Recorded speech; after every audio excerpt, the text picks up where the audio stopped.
On this episode of the Forgotten series, we'll be taking a look at Capcom's Forgotten Fighters, Power Stone and Power Stone 2, originally released in arcades in 1999 and 2000 respectively. The games were both ported to Dreamcast soon after their arcade releases, and then were re-released for the PSP in 2006 as the Power Stone Collection, which is the version of the games we'll be taking a look at today. Both Power Stone games have a simple story premise.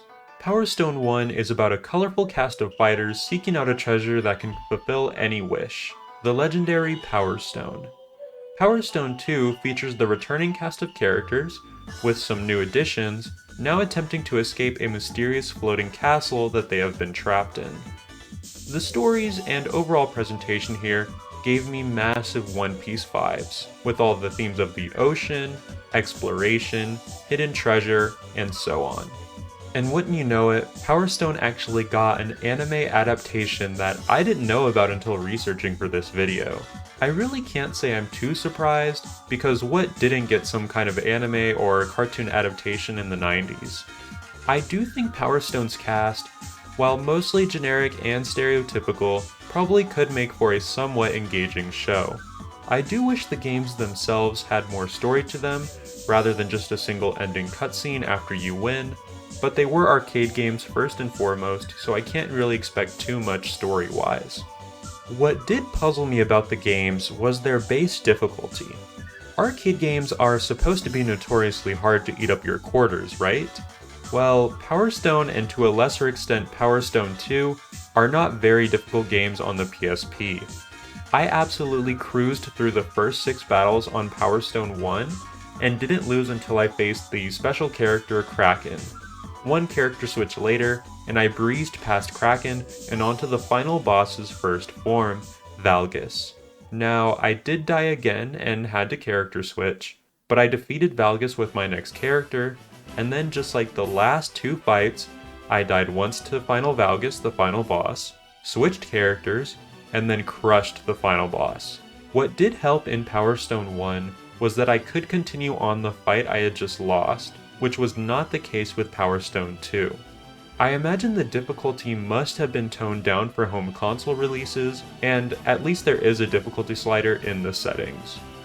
Moving on to the gameplay, Power Stone is a 3D arena fighter, and while it is a fighter, I would say it borrows more heavily from beat-em-ups or hack-and-slash games for its combat. In my opinion, Power Stone is much more focused on using items, manipulating the stage, and most importantly, gathering the game's main power-up, Power Stones. I'm almost certain you could win every Power Stone fight by gathering Power Stones as quickly as possible, using items occasionally, and simply evading your opponent's attacks otherwise.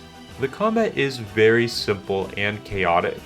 It's really a game that anyone could pick up and play, which I appreciate since I'm not too big of a fan of most fighters. To expand on the game's main gimmick, once you collect 3 Power Stones, your character goes into a powered up form with very strong attacks. The AI's goal is usually to collect these stones as quickly as possible, and the player should do the same. If you're able to collect Power Stones and power up consistently, it's almost impossible to lose in these games. Taking a look at the game's presentations, it's just okay, I guess. The 3D graphics do not hold up well whatsoever. I think the saving grace here is that the characters and stages are very vibrant and colorful. You do get some visual variety within the stages as well, with a unique setting for each fight. The music of the games is hit or miss for me. The soundtracks include a mix of classical arrangements along with more typical synth tracks. I think that Power Stone 1 had way better synth tracks than the more classical tracks, and then the opposite can be said for Power Stone 2. 2 in particular leaned heavily on the classical arrangements, and they are pretty fantastic.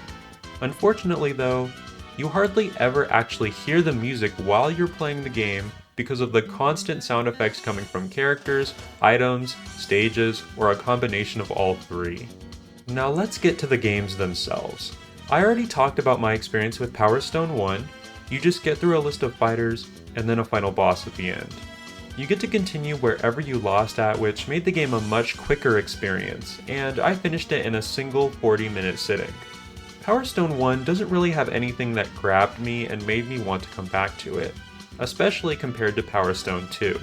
I'm guessing that's why when I revisited these games for this video, I had almost no recollection of playing Power Stone 1 as a child. I used to own the Power Stone collection, and I'm sure I played Power Stone 1 back then, but after playing Power Stone 2, I most likely never went back and played the first game. And that's because Power Stone 2 is an upgrade over the first game in almost every way. Power Stone 2 has more characters, more items, more stage interaction, and even some weird crafting and collection system that I never could get into. You even get to choose what stages you want to play in throughout 2's story mode. Power Stone 1 already seems like a game based around items, but Power Stone 2 takes that to a whole nother level. There are constantly multiple items to use on every single stage, and I personally found it more useful to go for those items rather than actually use my standard attacks. 2's stages are also extremely active, and there's almost always something changing about the stage at any given moment. Whether there are traps around the stage is falling apart, or you're thrown into one of the few chase sequences in the game. They just add a whole new level of chaos to the game that you rarely get in fighting games. Power Stone 2 is also more difficult than 1, just based on the fact that when you die, you're sent back to the beginning of the story mode.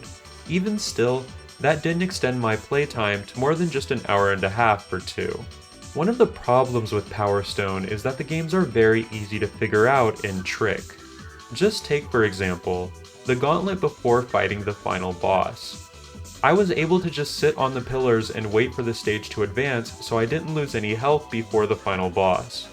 I guess that's how the game was designed, but that's just one of the few examples of how you can manipulate the game to your advantage. So this is going to be a shorter video simply because there's not much else to talk about with Power Stone. I've really gone over almost everything these games have to offer. Now, does Power Stone deserve to be forgotten?